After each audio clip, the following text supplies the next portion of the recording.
donar, sanki ya dünyadayım. Kara tellerin kimi, karadır taleyimiz, biraz rüyadayız biz.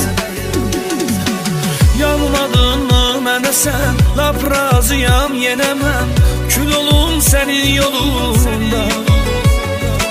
Qayıdaq həmin zamana, dəyməz ayağın dükana, kül olum sənin yolunda.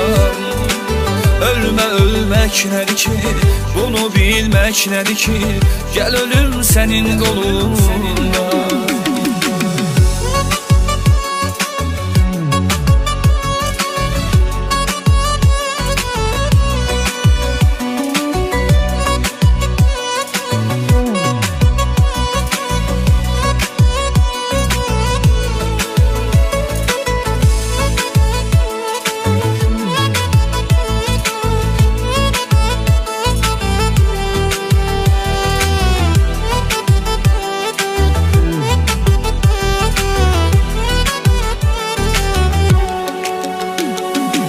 Zülmətin dostu mənim, gecənin həmdəminəm, səni sənsiz yaşayan var. Axı çoxdur yaşına, bu yaşda tək başına, bir böyük dərd daşıyan var.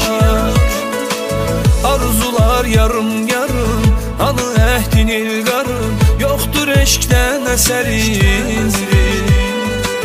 Düşmürəm mi yadına, nəğmə qoşdum adına, ala məndən xəbərindir. Həsrətin çoxdur yaşın, ətəyindən atdaşın, bir dəfə çıx yolum üstə. Səni axtarır gözüm, canımda yoxdur dözüm, gülər üzlüm boyu bəstə.